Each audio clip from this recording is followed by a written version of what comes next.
Cada um desses cavalos é um desses 4 eventos descritos no 4º cavalo.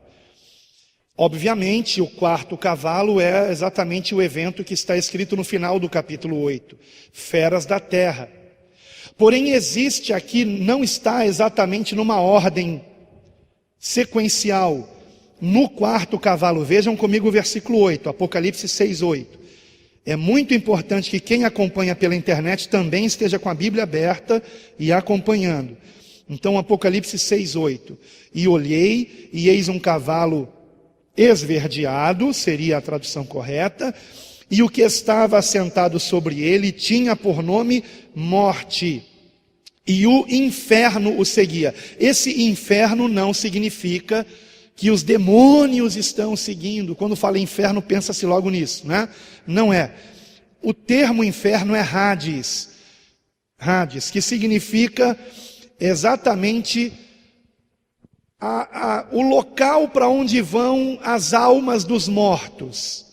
E aí, se você quiser interpretar esse Hades como sepultura, em parte não está errado, porém eu já dei uma aula sobre isso aqui, mostrando que não temos como entender Hades apenas como sepultura, mas também como o local para onde vão os que morrem, a alma dos que morrem, não apenas o corpo físico, carnal.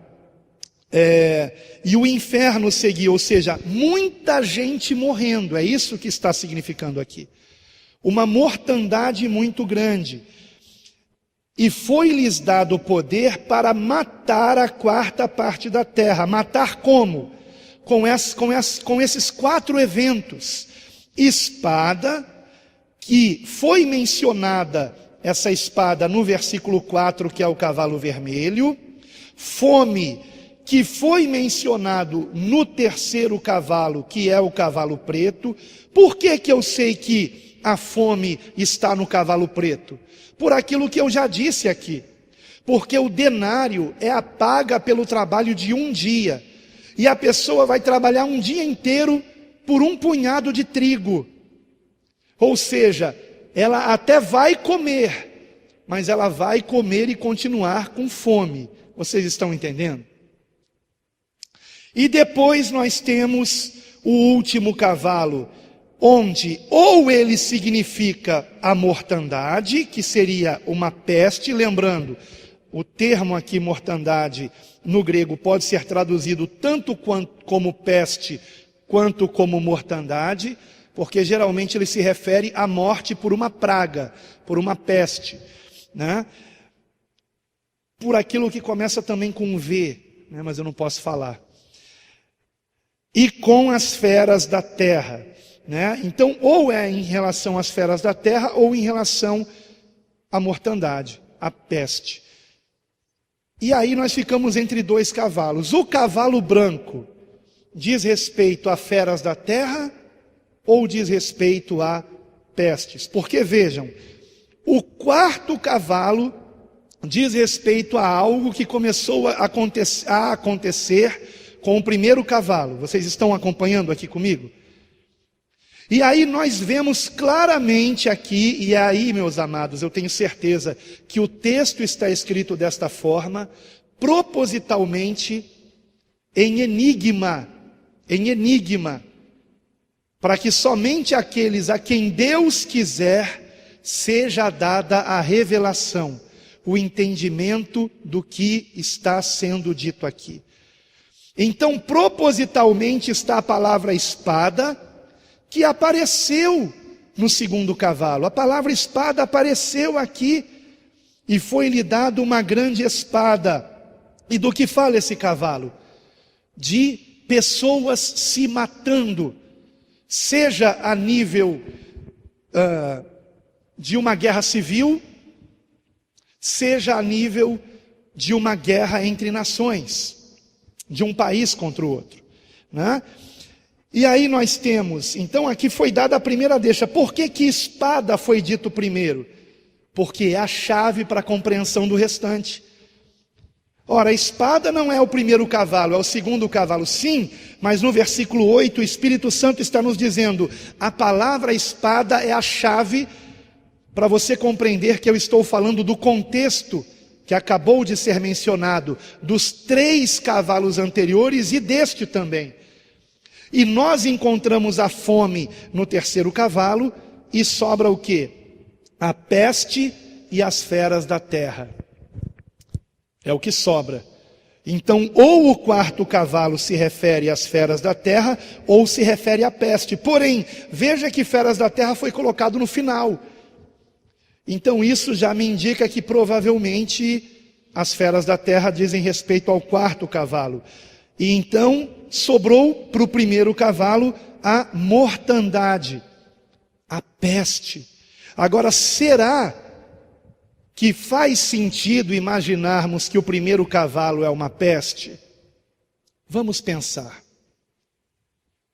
Nós acabamos de ver no 4º cavalo que o que acontece nos cavalos anteriores continuará acontecendo. O que acontece no 1º cavalo vai continuar acontecendo no 2º, e no 3º, e no tempo do 4º cavalo. Quanto tempo vai durar cada um desses cavalos? Irmãos, eu acredito que agora é tudo muito rápido. Agora é tudo muito rápido. Imagine comigo da seguinte maneira. Eu tenho certeza que em algum momento durante a sua vida você já passou pela experiência de abrir uma torneira e encher uma garrafa daquelas que são ou retas embaixo, assim, nas laterais, e que depois ficam finas no gargalo, né? E aí você abre a torneira, que ela obviamente vai ficar com a água caindo em velocidade constante, ok? E quando você começa a encher a garrafa, obviamente a garrafa sendo as laterais retas, em paralelo, ela vai se encher em velocidade constante, ok? Estão acompanhando? Mas quando o nível da água chega no topo da garrafa, ou perto do topo da garrafa, e a garrafa começa a ficar estreita, o que acontece ali?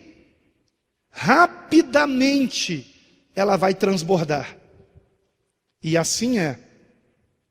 A abertura dos selos é o momento em que começa o estreitamento. Por quê? Porque exatamente o 1º selo representa o início do chamado princípio das dores. E o que acontece quando uma mulher, você sabe o que significa princípio das dores? Princípio das dores de parto. O que acontece quando uma mulher que esperou 9 meses para nascer o seu filho, o que acontece quando essa mulher, no 9º mês, começa a sentir as dores de parto? Significa o quê? Que naquele dia o seu filho vai nascer. Que dentro de poucas horas, e às vezes não são nem horas, irmãos, às vezes são minutos, tá? Né, meu amor? Como foi com o nascimento do Gabriel. Minutos, não são nem horas. Então o princípio das dores indica que agora falta muito pouco. Mais uma confirmação do sonho que o Senhor me deu em 2018. Estejam unidos, e é por isso que eu creio que nós temos que continuar congregando com sabedoria, mas temos. Vejam, estejam unidos, tenham sabedoria. Agora falta pouco, aleluia. Nunca precisamos tanto de sabedoria, irmãos, mas temos que continuar unidos. Temos que continuar unidos, com sabedoria. E então, irmãos, nós estamos exatamente agora nesse momento em que vai transbordar com rapidez. E o que acontece quando alguém que está enchendo uma garrafa, como eu já mencionei, daquelas garrafas que são retinhas, e no finalzinho o gargalo, né, é pequeno, e aí as laterais elas vão se estreitando.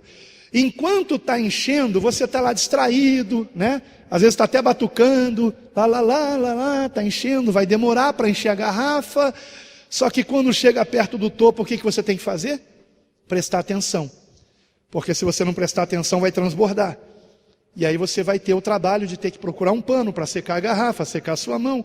E você não quer ter esse trabalho, então você vai ficar atento para fechar a torneira antes que transborde, não é assim? Pois é exatamente isso. Nós vivemos ao longo da história da igreja quase 2000 anos de história. E o próprio Senhor Jesus nos deu a deixa de que Ele não voltaria logo.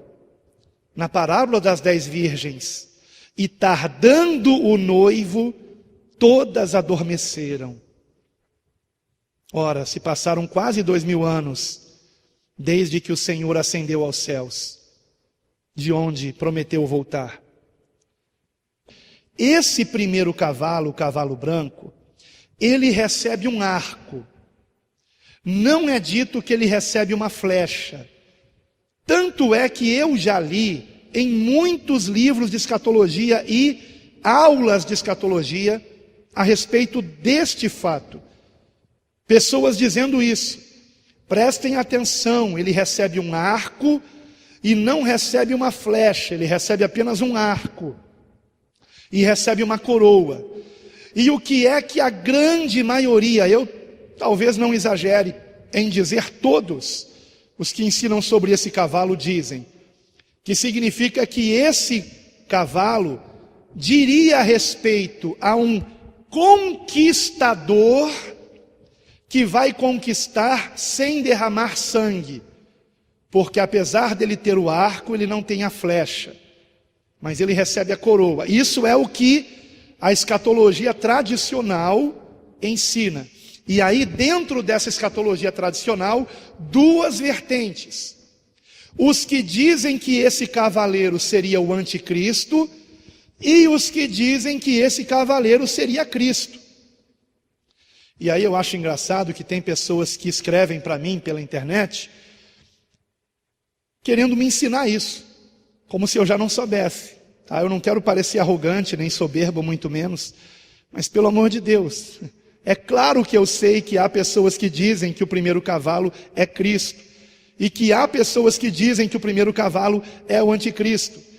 Aí bastou eu dizer que o primeiro cavalo representa o que está acontecendo hoje, e que eu não posso me referir, aquela palavrinha composta que começa com C e depois com V, né? Mas é uma palavra só. Então, as pessoas me escrevendo dizendo, não, pastor, o primeiro cavalo é o anticristo, o senhor não sabia não?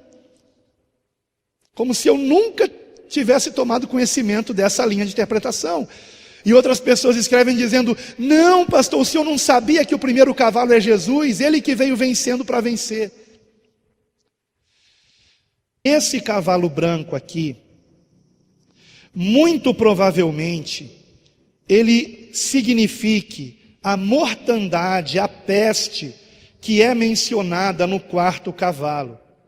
Por que que diz aqui o texto que ele saiu vitorioso e para vencer? Porque ninguém vai derrotar essa peste. Nenhum cientista vai conseguir detê-la. Não, nenhuma vacina. Não há nada que vai conseguir impedir que isso esteja se alastrando pelo mundo e matando muita gente.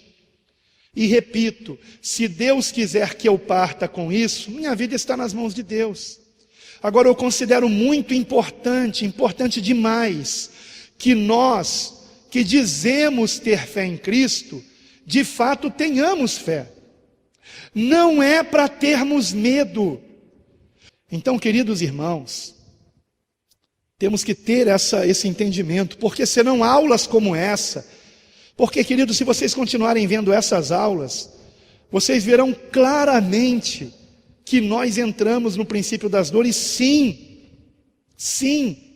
Estamos na reta final da igreja, que é a igreja do 7º período, no qual se abrem os 7 selos.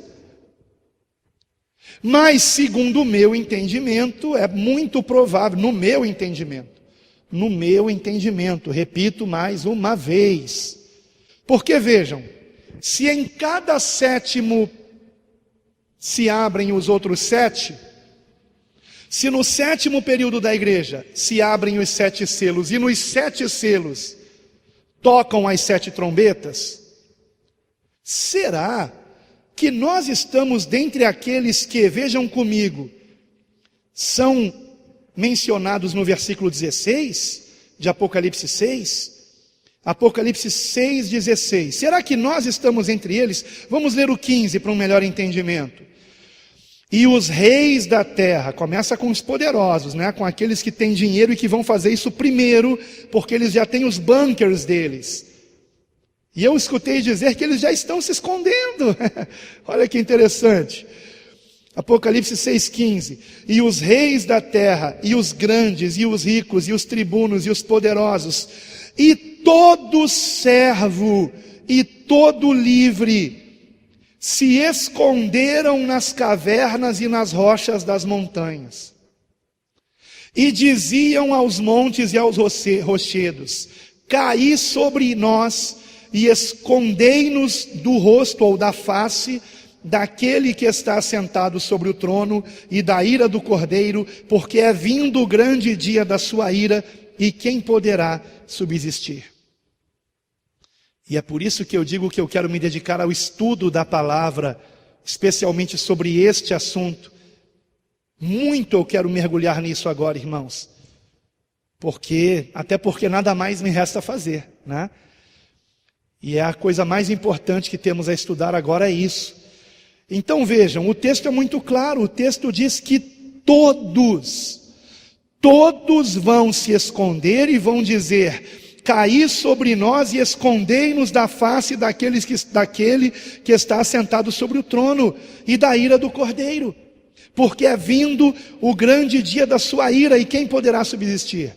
Irmãos, eu acabei de dizer que nós não podemos ter medo. Como é que nós vamos estar nos escondendo? Mas o texto diz que todos. O texto não coloca uma exceção aqui.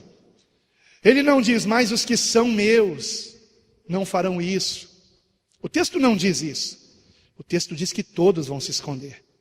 Porém, em Lucas 21, versículo 25, é dito que nós ainda estaremos aqui, os que sobreviverem ao quinto selo.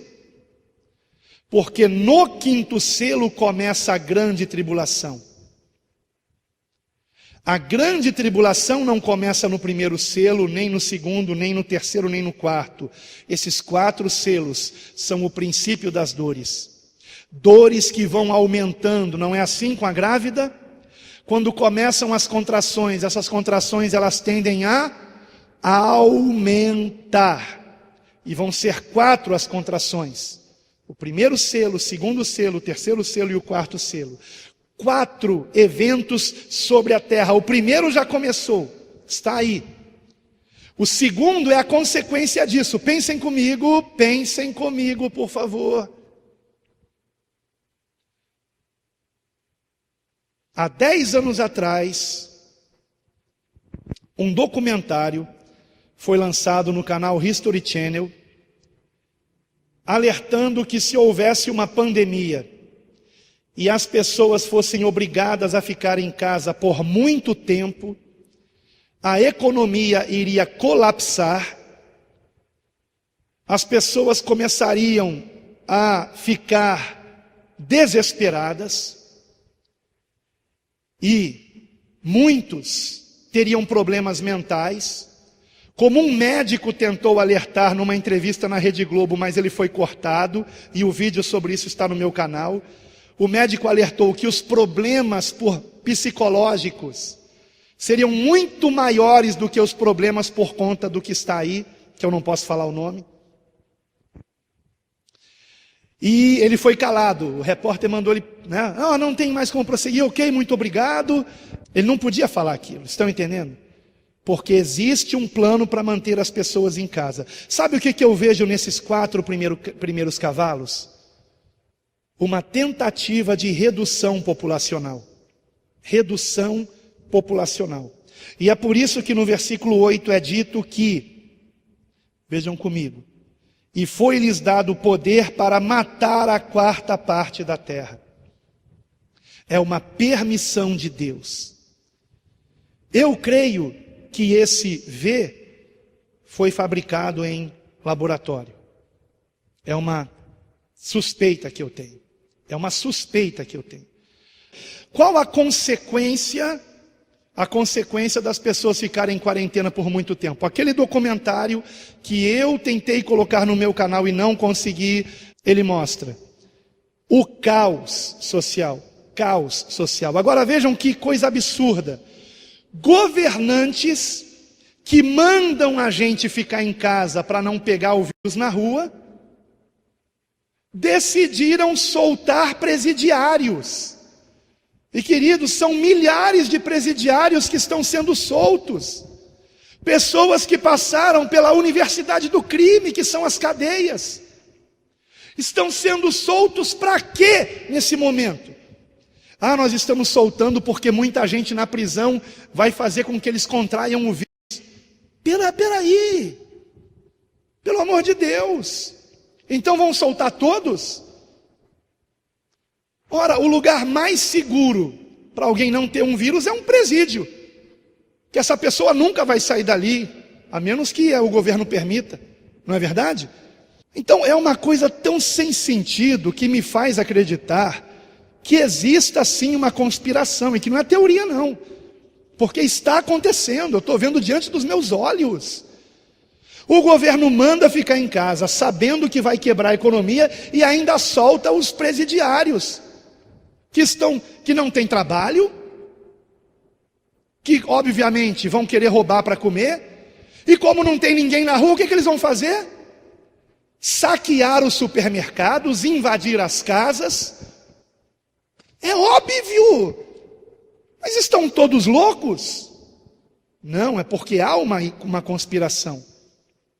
E o objetivo é esse, reduzir a população. Começando pelos mais idosos, pelos que têm alguma debilidade na saúde. E aí nós vemos o segundo cavalo, a consequência do primeiro. O primeiro manteve todo mundo em casa, porque não tinha solução, ele veio vitorioso e para vencer. E o que foi dado a ele, hein? Foi dado a ele Vejam depois essa palavra coroa, como que essa palavra se escreve no idioma dos dois países, a palavra coroa, como que ela se escreve no idioma dos dois países que na Europa estão sendo os mais atingidos por isso. Interessante, não? Em português é coroa, Portugal não está sendo tão gravemente atingido. Mas na Espanha, que obviamente se fala espanhol, e na Itália, que se fala italiano, essa palavra coroa é escrita exatamente da forma daquela palavra que eu não posso falar aqui. Porque senão o YouTube restringe o meu vídeo. Então, é um indício. Mas existe um vídeo que eu gravei quando Deus me deu essa revelação, e eu creio que foi Deus. Isso não significa o fato de eu crer que foi Deus, que eu não esteja disposto a ouvir aqueles que me contradizem, não tem problema nenhum, tá? Me contradizer. E se eu estiver enganado? Agora, lembrando, isso da coroa em espanhol ou italiano, que vem do latim, não significa que tenha que ser esse V. Pode ser outro. Futuro ainda, da mesma espécie, do mesmo grupo. Coroa, entenderam? Agora, eu realmente não creio que seja apenas um teste, como alguns estão dizendo. É apenas um teste social, e depois eles vão lançar outro pior ainda do que esse, que aí sim seria o primeiro cavalo. Mas eu creio que não é não. Pelo andar da carruagem, eu estou vendo que esse é para valer. Esse é para valer. Tomara que seja um teste, porque aí vamos ganhar um pouco mais de tempo. Tempo para quê? Para evangelizarmos, para nos enchermos do Espírito Santo. Mas me parece que não é um teste. Me parece que agora é para valer. Há muitos indícios de que eles estavam preparando isso. E aí o segundo cavalo é a consequência disso, é tirar da paz da terra. Olha aí, os criminosos sendo soltos, dizem que fugiram de algumas prisões. Será que fugiram mesmo ou foi facilitada a fuga deles? e que se matassem uns aos outros, e foi-lhe dada uma grande espada. Vocês sabiam que os rumores de guerra estão cada vez maiores? Então, meus irmãos, me parece que nós estamos às vésperas do segundo selo, às vésperas do caos, às vésperas dos saques em supermercados, das invasões nas casas. E médicos estão alertando. As consequências da quebra na economia, do aumento explosivo no número de desempregados, trará consequências piores do que esse CV está trazendo. Mas o que adianta? Essas pessoas são silenciadas pela mídia, não tem voz. E aí vem o terceiro selo. Qual é a consequência disso? Você tinha uma reserva em casa de comida, veio o ladrão e roubou. Você ainda tinha como fazer compra, mas o mercado foi roubado e colocaram fogo. E agora? Agora você vai depender do governo para comer. Você vai depender da ração do governo para comer. É o terceiro selo. É o terceiro selo, aonde as pessoas vão ter um punhado de alguma coisa para comer. Eu sei que tudo isso é muito assustador, mas o melhor está por vir. O melhor vem depois de tudo isso. A boa notícia é que tudo isso acontece muito rápido. E aí eu creio que é por isso que temos os cavalos. Os cavalos. Vocês estão vendo como uma coisa leva a outra? Uma coisa leva a outra. Por que o cavalo preto? Porque nesse momento aqui, meus irmãos, naquele documentário que foi lançado em 2010, que no meu entendimento, aquele documentário era um roteiro do que aconteceria. E o documentário termina descaradamente dizendo, sabe o quê?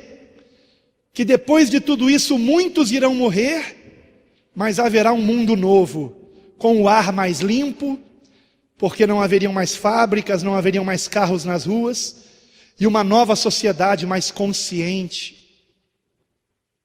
E não é esse o objetivo da nova ordem mundial? Pois é, com a permissão de Deus. Por quê?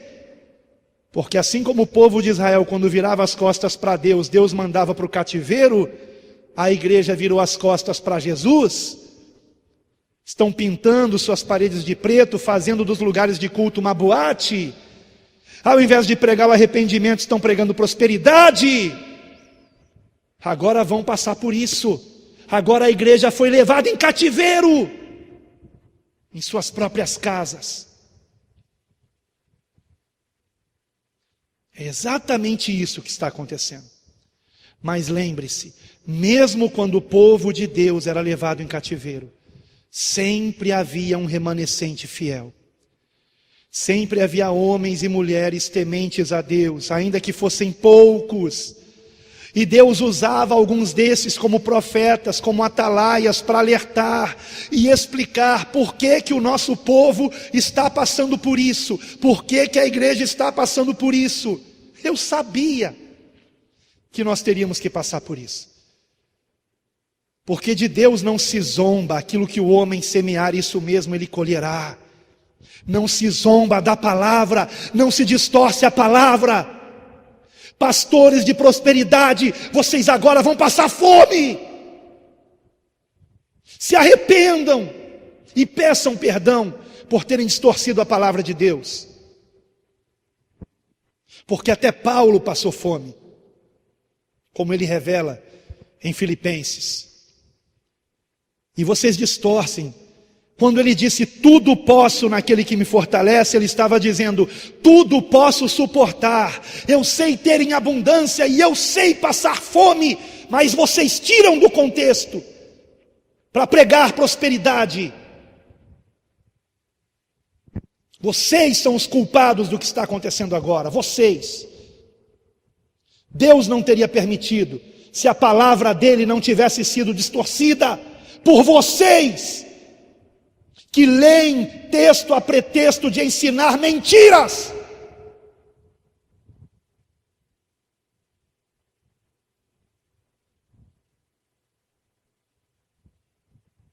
Eu não sei se nós ainda temos tempo para arrependimento. Eu creio que o que começou agora vai até o fim. E que Deus tenha misericórdia de nós. É isso, irmãos, o tempo acabou. Talvez literalmente ele tenha acabado. Estou aqui. Mas quando eu digo o tempo acabou, não foi metáfora, não. Eu queria prosseguir, mas não tenho como prosseguir. Não dá mais tempo de prosseguir. Vai ficar muito grande esse vídeo, eu sei que vocês já estão cansados.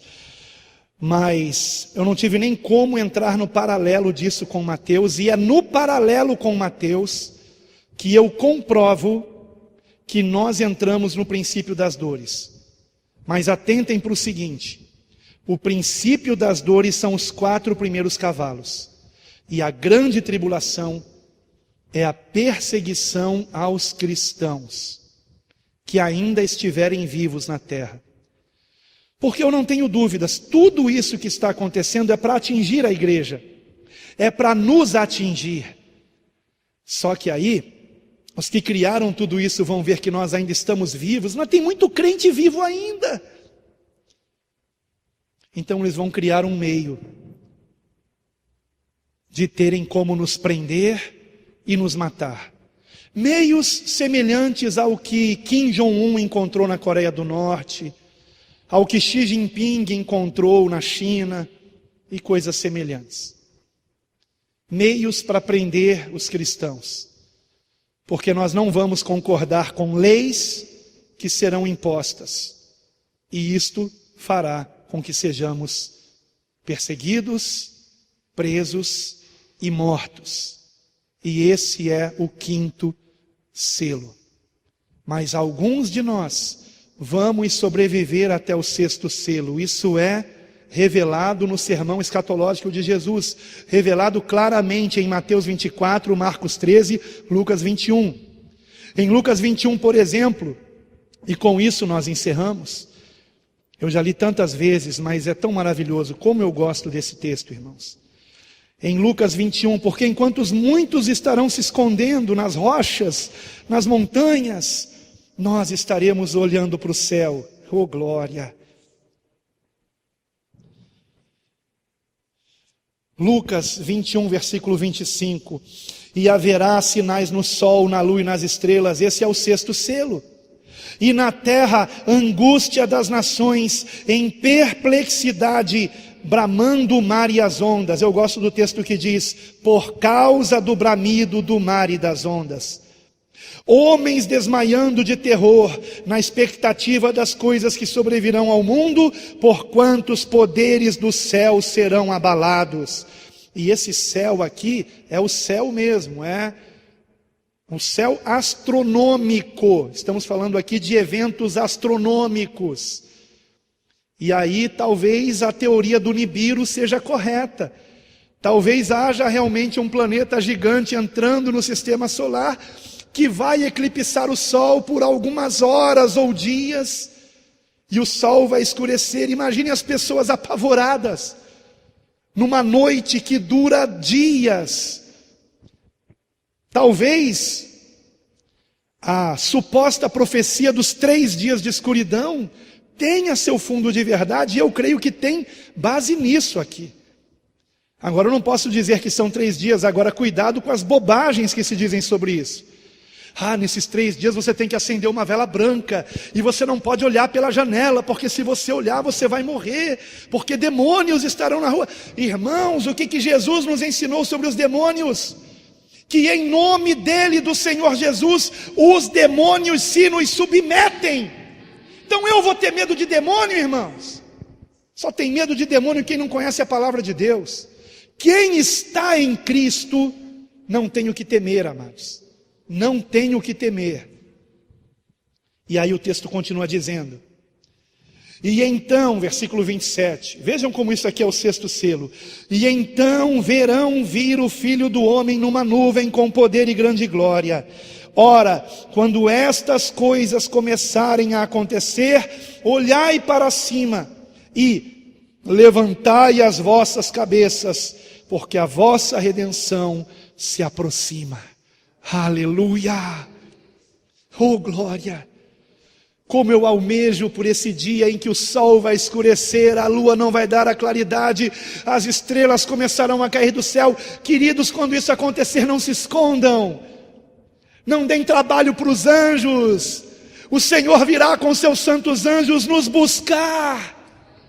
Ele virá nos buscar. E eu já sonhei com esse momento. Estava tudo escuro, alguma coisa acontecendo. Eu corria e dizia para os meus filhos, se protejam, mas naquele momento eu fui pego pelo abdômen e levado para o alto numa velocidade incrível. E acordei.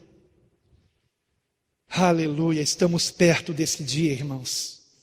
Perto desse dia. Não temos o que temer. Maranata. Ora vem, Senhor Jesus. Vamos orar, irmãos.